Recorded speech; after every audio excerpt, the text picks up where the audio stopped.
Hello everyone. आज हम पढ़ने वाले हैं क्लास 10वीं के लिए सामाजिक विज्ञान के इम्पॉर्टेंट क्वेश्चंस। जैसा कि आप जानते हैं 16 तारीख को कक्षा 10वीं का त्रैमासिक का सामाजिक विज्ञान का पेपर है। उसी के लिए हमने इम्पॉर्टेंट क्वेश्चंस निकाले हैं, जिसमें आपको ऑब्जेक्टिव, रिक्त स्थान, सही जोड़ी और क्वेश्चन आंसर, लॉन्ग भी शॉर्ट भी सारे क्वेश्चन आंसर मिलने वाले हैं। तो वीडियो के अंत तक बने रहिए। चलिए स्टार्ट करते हैं। पहला क्वेश्चन हमें दिया गया है, निम्नलिखित प्रश्नों के सही विकल्प चुनकर लिखिए। पहला क्वेश्चन हमें दिया गया इसमें, भारत किस महाद्वीप का हिस्सा है। तो भारत किस महाद्वीप में आता है? तो यूरोप, एशिया, अफ्रीका या ऑस्ट्रेलिया। तो भारत आता है हमारा एशिया महाद्वीप में। तो हमारा करेक्ट ऑप्शन हो जाएगा ऑप्शन नंबर ब, एशिया। सेकंड क्वेश्चन हमें दिया गया है, भारत का क्षेत्रफल विश्व के कुल क्षेत्रफल का कितना प्रतिशत है। तो हमारे पास ऑप्शन आते हैं 2.4, 7, 13 और 7.5। तो इसका हमारा करेक्ट ऑप्शन हो जाएगा 2.4%। भारत विश्व का कितना प्रतिशत है? 2.4। नेक्स्ट क्वेश्चन हमारे पास आता है, भारत के उत्तर में स्थित नवीन वलित पर्वत श्रृंखला है। भारत के उत्तर में कौन सी पर्वत श्रृंखला उपस्थित है? तो हम जानते हैं कि भारत के उत्तर में हिमालय स्थित है। तो इसका करेक्ट आंसर हो जाएगा हिमालय। अगला क्वेश्चन हमें दिया गया है, शांत घाटी का संबंध किस राज्य से है। तो हम जानते हैं कि शांत घाटी किस राज्य में है। तो शांत घाटी केरल राज्य में है। तो इसका करेक्ट ऑप्शन हो जाएगा केरल। नेक्स्ट क्वेश्चन हमारे पास है, यूरोपीय सभ्यता का पालना किस देश को कहा जाता है।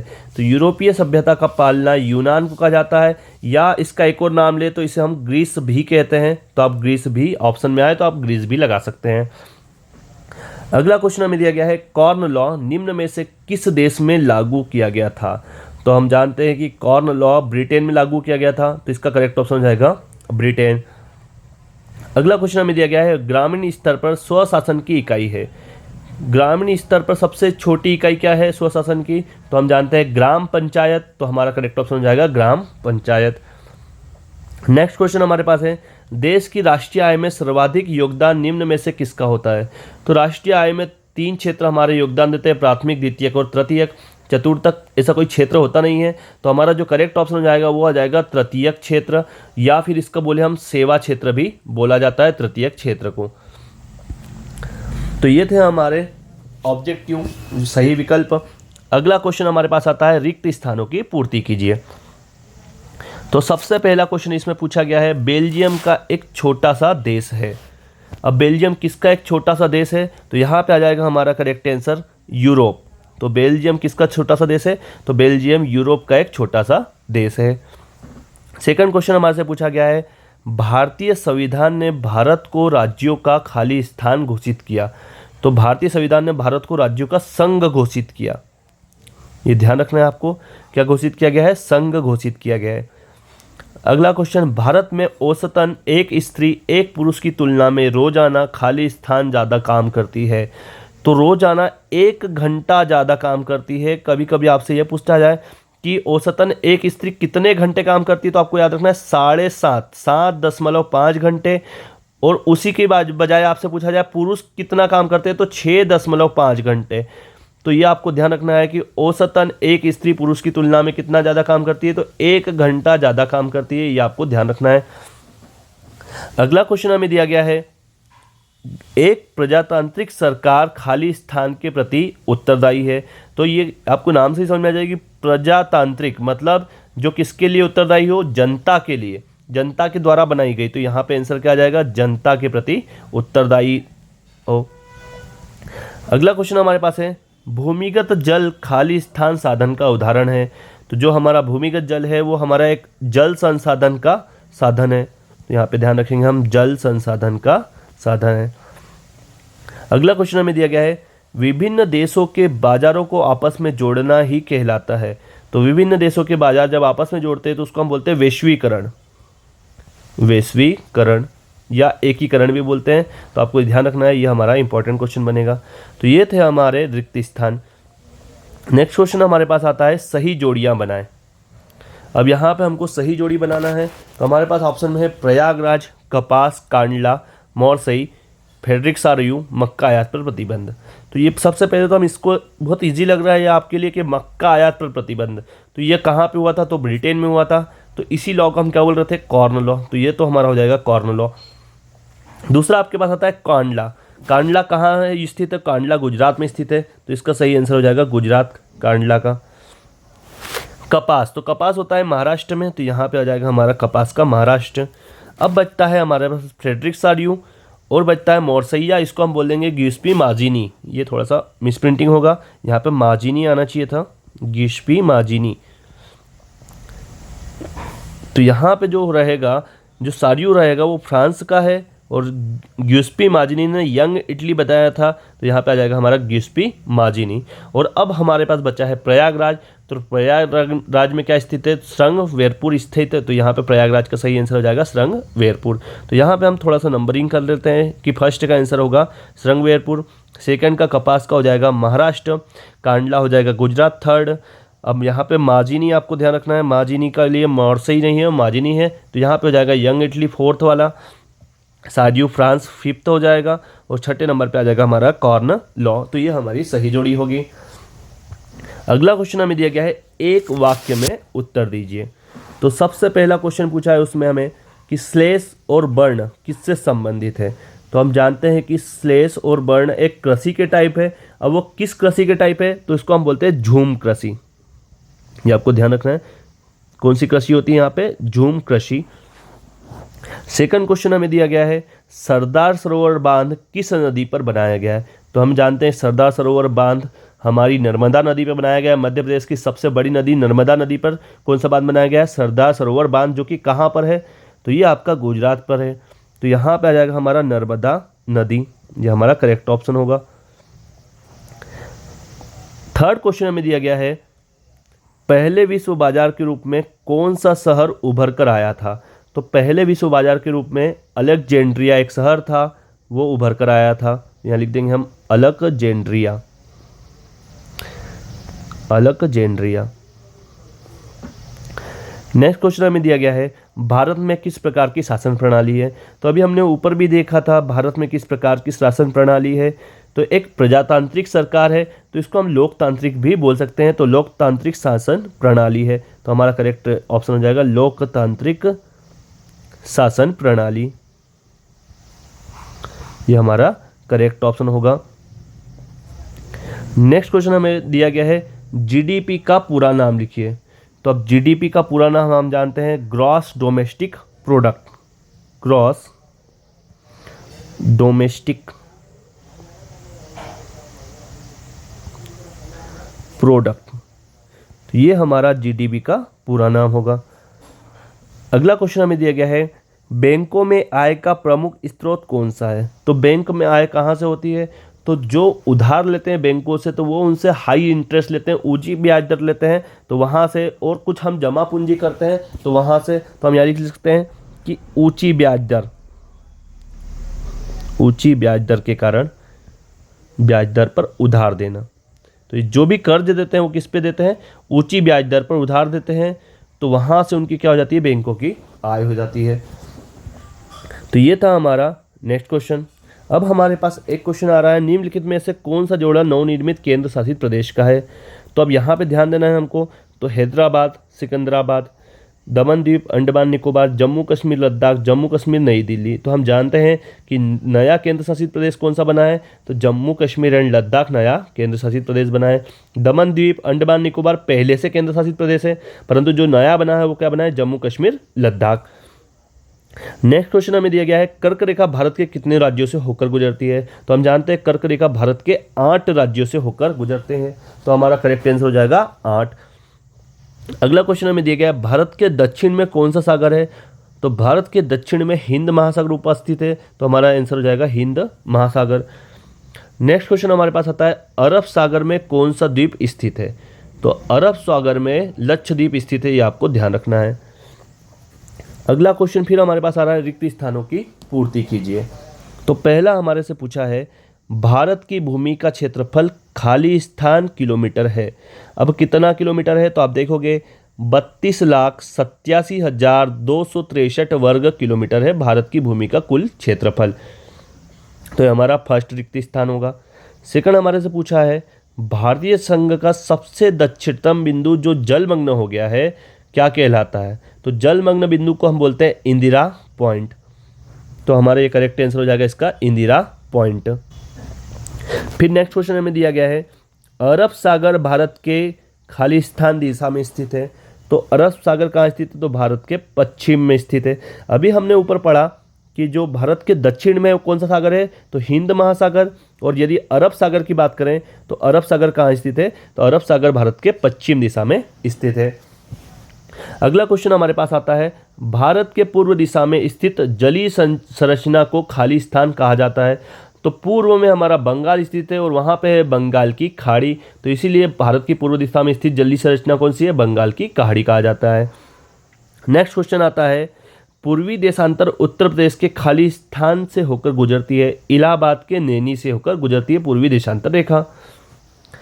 नेक्स्ट क्वेश्चन है, विश्व में महाद्वीपों की संख्या। तो हम जानते हैं विश्व में कुल 7 महाद्वीप है, तो यहाँ पे हमारा करेक्ट आंसर हो जाएगा 7। अगला क्वेश्चन आता है, विश्व का सबसे बड़ा महाद्वीप है। तो सबसे बड़ा महाद्वीप हमारा ही महाद्वीप है, कौन सा? एशिया महाद्वीप। तो हमारा करेक्ट आंसर हो जाएगा एशिया।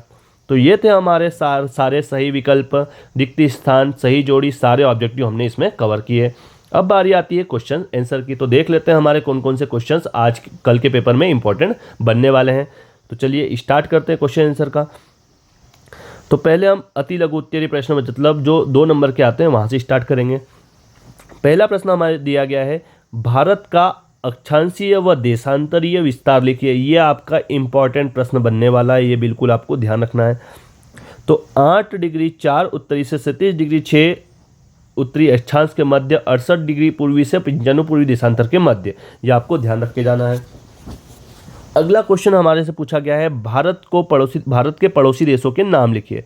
तो अब भारत के पड़ोसी देश कौन कौन से हैं? तो हमारे पड़ोसी देश होते हैं बांग्लादेश, पाकिस्तान, नेपाल, भूटान, म्यांमार, चीन और श्रीलंका। ये सब हमारे क्या है? पड़ोसी देश हैं। तो इनके नाम आपको याद करके जाना है। तो कुल भारत के कितने पड़ोसी देश हैं? तो भारत के कुल 9 पड़ोसी देश हैं। यहाँ पे हमने लिए हैं 1 2 3 4 5 6 7। अब इसमें एक बचता है अफगानिस्तान, यहाँ पे हो गया हमारा अफगानिस्तान, एक और पड़ोसी देश। और एक पड़ोसी देश हमारा बच जाता है, नेपाल भी हो गया है, भूटान भी हो गया है, म्यांमार भी हो गया, श्रीलंका भी, मालदीव। तो अफगानिस्तान और मालदीव। तो ऐसे आपको ध्यान रखना है कि टोटल हमारे 7 पड़ोसी देश हैं, 9 पड़ोसी देश हैं। तो यहाँ पे भारत के पड़ोसी देशों के नाम 9 हमने लिख दिए हैं। अगला क्वेश्चन आता है, क्षेत्रफल की दृष्टि से विश्व के 7 बड़े देशों के नाम लिखिए। तो यदि हम देखें तो सबसे बड़ी कंट्री कौन है? क्षेत्रफल की दृष्टि से सबसे बड़ा देश होता है रूस, फिर उसके बाद आता है कनाडा, उसके बाद तीसरा नंबर आता है चीन, चौथा नंबर आता है अमेरिका, पांचवा ब्राज़ील, छठा ऑस्ट्रेलिया और इंडिया जो है वो किस नंबर पे आएगा? तो इंडिया आ जाएगा हमारा 7वें नंबर पर। तो ये 7 सबसे बड़े देश हैं क्षेत्रफल की दृष्टि से। तो आपको ध्यान रखना है, कभी कभार वो पहला देश पूछ सकता है, तो आपको ध्यान रखना है रूस आता है। और कभी वो दे देता है कि भारत किस नंबर पर आता है क्षेत्रफल की दृष्टि से विश्व में, तो आपको ध्यान रखना है भारत आता है 7वें नंबर पे। तो ये हमारे 7 बड़े बड़े देश थे। अगला क्वेश्चन आता है, कर्क रेखा भारत के कौन कौन से राज्यों से होकर गुजरती है, नाम लिखिए। तो सबसे पहले तो ये समझते हैं कि कर्क रेखा हमारी 8 राज्यों से होकर गुजरती है, कुल 8 राज्यों से होकर गुजरती है कर्क रेखा भारत में। अब वो राज्य कौन कौन से हैं? तो पहला राज्य है हमारा गुजरात, दूसरा राजस्थान, तीसरा मध्य प्रदेश, चौथा छत्तीसगढ़, पांचवा झारखंड, छठा पश्चिम बंगाल, सातवां त्रिपुरा और 8वां राज्य है हमारा मिजोरम, जिनसे होकर हमारी कर्क रेखा गुजरती है। अगला क्वेश्चन हमें दिया गया है, भारत उपमहाद्वीप किन देशों से मिलकर बना है? तो भारत जो है उपमहाद्वीप है वो किन किन देशों से मिलकर बना है? तो हमारे पास आते हैं भारत, बांग्लादेश, नेपाल, पाकिस्तान, भूटान, मालदीव और श्रीलंका। ये हमारे सारे उपमहाद्वीप बनाते हैं। नेक्स्ट क्वेश्चन आता है, भारत के तीनों और विस्तृत जल राशियों के नाम लिखिए। तो अभी हमने ऊपर भी पढ़ा था कि पूर्व में हमारे पास क्या है? बंगाल की खाड़ी है, पश्चिम में हमारे पास अरब सागर है और दक्षिण में हमारे पास हिंद महासागर है। ये हमने ऑब्जेक्टिव में भी इसको कवर किया था, तो ये आपको बिल्कुल ध्यान रख के जाना है। अगला क्वेश्चन हमारे पास आता है, भारत के पश्चिमी समुद्री तटों पर स्थित राज्यों के नाम।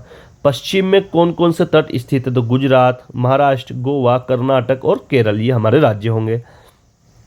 अगला क्वेश्चन है, भारत को विश्व में किन किन नामों से जाना जाता है? तो आर्यवर्त, हिंदुस्तान, सोने की चिड़िया, भारतीय। तो आपका इतना इंपॉर्टेंट नहीं बनने वाला।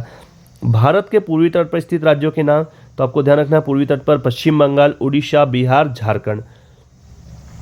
अगला क्वेश्चन आता है हमारे पास, अमेरिका के मूल निवासियों के लिए कौन सी बीमारी जानलेवा साबित हुई थी? तो ये आपको ध्यान रखना है, ये इंपॉर्टेंट क्वेश्चन बनेगा, आपकी बुक में है। 19वीं सदी तक यूरोप में कौन सी समस्याएं आम थी? फिर अगला क्वेश्चन आता है, श्रम प्रवाह से क्या आशय है? नेक्स्ट क्वेश्चन हमारे पास है, पूंजी प्रवाह से क्या आशय है? ये सारे इंपॉर्टेंट प्रश्न हम इसमें कवर करने वाले हैं। यदि आपके इनके आंसर नहीं मिल रहे हैं तो आप कमेंट बॉक्स में लिख सकते हैं, तो हम आपको प्रोवाइड करवा सकते हैं आंसर। अगला क्वेश्चन हमारे पास आता है, आलू अकाल से क्या आशय है? नेक्स्ट क्वेश्चन हमारे पास है, व्यापार अधिशेष से क्या आशय है?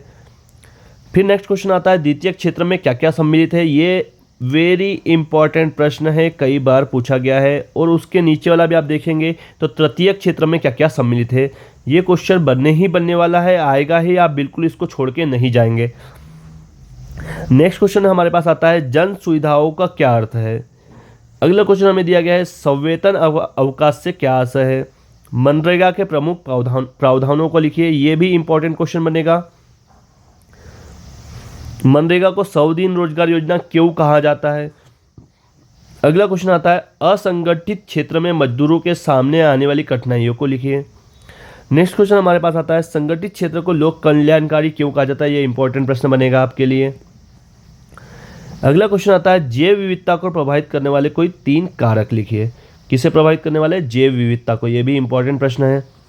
अगला आता है हमारे पास, एकात्मक शासन प्रणाली के 3 दोष लिखे हैं, ये भी काफ़ी इंपॉर्टेंट प्रश्न है। त्रिस्तरीय पंचायती राज्य व्यवस्था पर टिप्पणी लिखिए, ये भी इंपॉर्टेंट बनता है। ऋण की 3 शर्तों को लिखिए। फिर आता है हमारे पास, मृदा निम्नीकरण से क्या आशय है? अगला क्वेश्चन, मृदा संरक्षण से क्या आशय है? ये आपको बिल्कुल ध्यान रखना है, ये इंपॉर्टेंट प्रश्न बनेगा। बांगर एवं खादर मिट्टी में 2 अंतर लिखिए, ये काफ़ी इंपॉर्टेंट प्रश्न बनने वाला है। काली मिट्टी की 2 विशेषताएं, ये भी काफ़ी इंपॉर्टेंट प्रश्न बनने वाला है। अगला आता है हमारे पास, शुद्ध नीवल बोया क्षेत्र किसे कहते हैं? या सकल कृषि क्षेत्र से क्या तात्पर्य है? अगला क्वेश्चन आता है हमारे पास, कॉर्न लॉ से क्या आशय है? ये काफ़ी इंपॉर्टेंट क्वेश्चन है, कॉर्न लॉ। सिल्क मार्ग से क्या आशय है? ये भी हमारा इंपॉर्टेंट बनता है। नेक्स्ट क्वेश्चन आता है, द स्मिथ फील्ड क्लब पशु बाजार क्या था? अथवा सर हेनरी मार्टिन स्टैनली क्यों प्रसिद्ध थे? ये आपको ध्यान रख के जाना है। अगला क्वेश्चन आता है, रिंडर पेस्ट से क्या आशय है? रिंडर पेस्ट किसे कहते हैं? गिरमिटिया कौन थे? नई दास प्रथा से क्या आशय है? होसे से क्या आशय है? फिर अगला आता है, प्राथमिक क्षेत्र में क्या क्या सम्मिलित है? तृतीय क्षेत्र में क्या क्या सम्मिलित है? अगला क्वेश्चन आता है, छिपी बेरोजगारी से क्या आशय है? ये ध्यान रख के जाएंगे आप। प्रच्छन्न बेरोजगारी का उदाहरण सही समझाइए, ये भी एक इंपॉर्टेंट प्रश्न बनता है। अगला क्वेश्चन दिया गया है हमें, प्राथमिक क्षेत्र में सुधार के 2 सुझाव लिखिए। या उसका अगला दिया है, सकल घरेलू उत्पादन किसे कहते हैं?